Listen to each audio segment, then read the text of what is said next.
మన సభ్యులందరికీ నమస్కారం.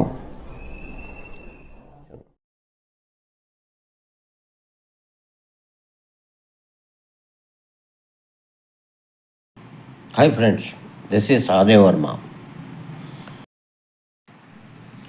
దేశవ్యాప్త ఈపీఎస్ 95 పెన్షనర్ల ప్రధాన డిమాండ్లు అయిన ఈపీఎస్ మినిమం పెన్షన్ 7,500 రూపాయలు plus DA with medical facilities కల్పించాలని గత 10 ఏళ్ల నుండి వివిధ రకాల ఆందోళనలు, పోరాటాలు చేస్తూనే ఉన్నారు.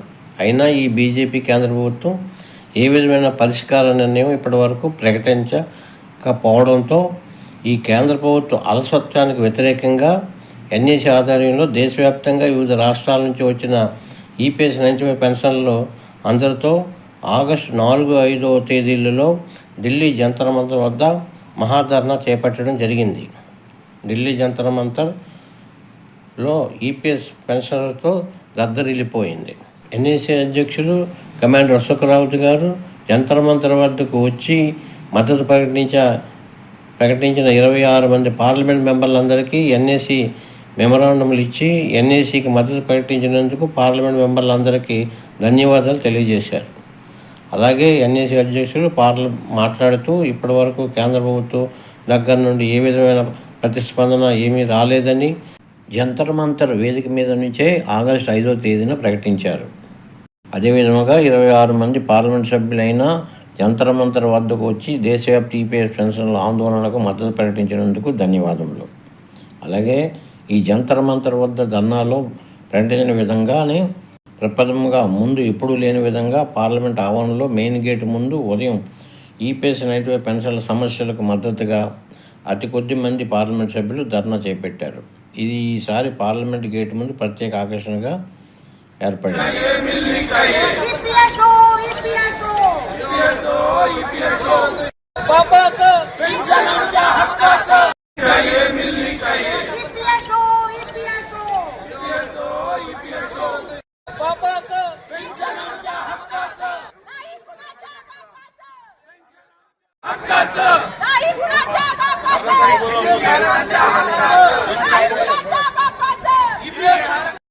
అయితే దేశవ్యాప్త ఈపీఎస్ 95 పెన్షన్ల సమస్యల పరిష్కార విషయంలో మిగిలిన వివిధ పార్టీల పార్లమెంట్ సభ్యులందరూ పార్లమెంటు సమావేశాల లోపల కానీ బయట కానీ ఈపీఎస్ 95 పెన్షన్ల న్యాయమైన డిమాండ్లకు ఎందుకు మద్దతు ప్రకటించాలన్నది $1 మిలియన్ ప్రశ్నగానే ఇప్పటికీ ఉంది.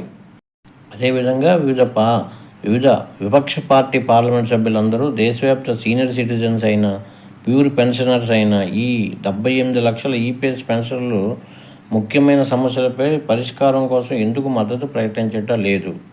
అదేవిధంగా అధికార పక్ష ఈ బీజేపీ కేంద్ర ప్రభుత్వానికి వ్యతిరేకంగా ఎందుకు పోరాటం చేయట్లేదు అన్నది మరో ప్రశ్నగా మిగిలింది.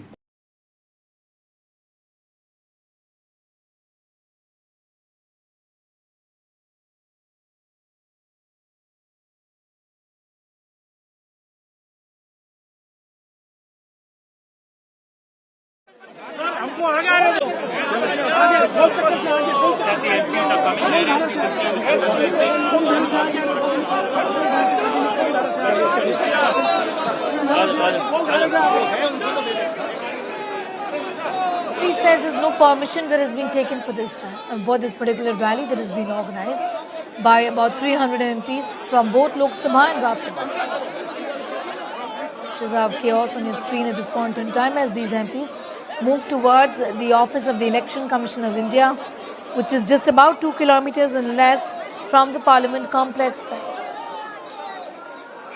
BJP says this is much ado about nothing. The matter can't be taken up in Parliament at all.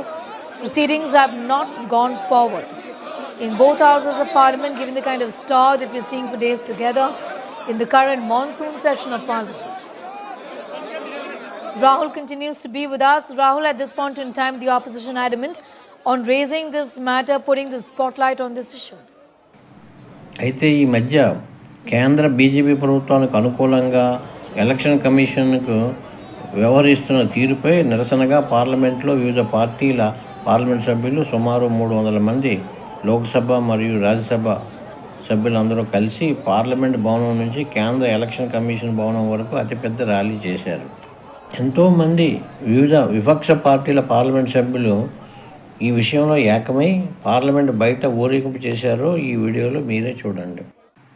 ఈ బీజేపీ ప్రభుత్వానికి వ్యతిరేకంగా పార్లమెంట్ గేటు ముందు ఈపీఎస్ నైట్వే పెన్షన్ల సమస్యలను సపోర్ట్ చేసిన అతి కొద్ది మంది విపక్ష పార్లమెంట్ సభ్యులు ఒకవైపు, ఎలక్షన్ కమిషన్కు వ్యతిరేకంగా ఏకంగా 300 మంది విపక్ష పార్లమెంట్ సభ్యులు సపోర్టు రెండవ వైపు ఈ వీడియోలో చూస్తే మీకే అర్థమవుతుంది. అదేవిధంగా ఈ పార్లమెంట్లో వివిధ విపక్ష పార్టీ పార్లమెంట్ సభ్యులందరూ ఈ 300 మంది ఈపీఎస్ మినిమం పెన్షన్ పెంపుదలపై ఒక్కరోజు పార్లమెంట్లో కానీ బయట కానీ ధర్నా చేయగలిగితే ఒక్క రోజులోనే కేంద్ర ప్రభుత్వం దిగివచ్చి దేశవ్యాప్త ఈపీఎస్ పెన్షన్ల మినిమం పెన్షన్ 7,500 కాదు, అవసరమైతే 10,000 రూపాయలు కూడా ఈ బీజేపీ కేంద్ర ప్రభుత్వం ఆమోదం తెలిపే అవకాశం ఉంది. ఈపీఎస్ పెన్షన్ల సమస్యలు మొత్తం ఒక రోజులోనే పరిష్కారం అయ్యే అవకాశం ఉంది. కానీ అలా చేయరు. ఎందుకంటే ఈ వివిధ విపక్ష పార్టీలు కేవలం వాళ్ళ పార్టీలకు పొలిటికల్ ఎజెండా నెరవేరాలి, వాళ్ళ పార్టీలకు మైలేజ్ రావాలి, ప్రజల్లో పొలిటికల్గా ఇంకా ఎదగాలి, భవిష్యత్తులో ఇంకా ఎక్కువ పార్లమెంట్లో ఎక్కువ సీట్లు సంపాదించుకోవాలన్నదే ముఖ్యమైన ఎజెండాగా ఉంటుంది. పార్లమెంట్లో వివిధ పార్టీల విపక్ష పార్లమెంట్ సభ్యులు ఎందుకు ఈ దేశవ్యాప్త ఈపీఎస్ పెన్షన్ల సమస్యలపై ఏకమై పోరాటం చేయరు? దానికి ముఖ్య కారణం ఈ దేశ మొత్తం మీద ఈపీఎస్ నైట్వే పెన్షన్ల సంఖ్య చాలా చిన్నది. కేవలం మొత్తం ఇప్పటికీ 78 లక్షలు మాత్రమే. దేశంలో మొత్తం ప్రజలంటే ఓటర్ల సంఖ్య మొత్తం 140 కోట్లు జనాభాలో ఈ ఈపీఎస్ పెన్షన్లు కేవలం 78 లక్షలు మాత్రమే, అంటే 1% కూడా కాదు, ఈ కోటి జనాభా కూడా కాదు. ఇలాంటి పరిస్థితుల్లో దేశ జనాభాలో 1% లేని ఈపీఎస్ పెన్షన్ సమస్యలను ఎవరు పట్టించుకుంటారు?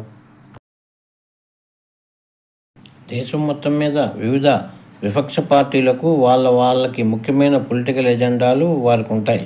కేవలం ఈపీఎస్ నైట్వే పెన్షన్ల సమస్యల పరిష్కారం అయితే వాళ్ళకి ఏ విధమైన పొలిటికల్ మైలేజు రాదు. ఇది చాలా తక్కువ మంది సమస్య అన్నది వారి ఆలోచన విధానం. అదేవిధంగా ప్రస్తుతం అధికారంలో ఉన్న ఈ బీజేపీ కేంద్ర ప్రభుత్వం కూడా పొలిటికల్గా మైలేజ్ రాదనే విధంగానే ఆలోచన చేస్తున్నది. అందుకే పార్లమెంట్లో ఈ బీజేపీ అధికార పక్ష పార్టీ పార్లమెంటు సభ్యులు ఈపీఎస్ పెన్షన్ల సమస్యలపై పార్లమెంటు లోపల కానీ బయట కానీ మద్దతు అధికారికంగా ప్రకటించట్లేదు. ఈ విషయాలను గ్రహించిన ఎన్ఏసీ నాయకత్వం ఈపీఎస్ నైట్వే మినిమం పెన్షన్ పెంచి 10 ఏళ్ల కాలం గడిచిపోయిందని, మరియు దేశంలో ఇతర పెన్షన్ స్కీముల వల్లే ప్రభుత్వ ఉద్యోగులకు ఇతరులకు ఓపీఎస్, ఎన్పీఎస్, యూపీఎస్ మాదిరిగా ఇస్తున్న బెనిఫిట్లకు ఈపీఎస్ పెన్షన్ స్కీమ్ చాలా తేడా ఉందని కారణాలతో ఈ సీనియర్ సిటిజన్స్ అయిన 60 నుంచి 80 సంవత్సరాలు పైబడిన వృద్ధులైన ఈ పూర్ ఈపీఎస్ పెన్షనర్లకు మినిమం పెన్షన్ పెంచాలని ప్లస్ డిఏ ఇవ్వాలని కేంద్ర బీజేపీ ప్రభుత్వం ప్రధాని మోడీ దగ్గర నుండి కేంద్ర మంత్రులను, బీజేపీ రాజకీయ నాయకులను, పార్లమెంట్ సభ్యులను చుట్టూ తిరుగుతూ లాబీ మెయింటైన్ చేస్తూ ఈపీఎస్ నైట్వే మినిమం పెన్షన్ సమస్యలు పరిష్కరించాలని వేడుకుంటున్నారు. ఆగస్టు 4, 5వ తేదీల్లో ఢిల్లీలో జంతర్ మంతర్ వద్ద జరిగిన దేశవ్యాప్త ఈపీఎస్ పెన్షనర్లు, వృద్ధులు చేసిన ఈ మహాధర్నాను చూసైనా ఈ బీజేపీ కేంద్ర ప్రభుత్వం గ్రహించి ఈ 78 లక్షల దేశవ్యాప్త ఈపీఎస్ పెన్షనర్ల సమస్యలను త్వరలోనే పరిష్కరిస్తారని అందరూ ఆశిస్తున్నారు.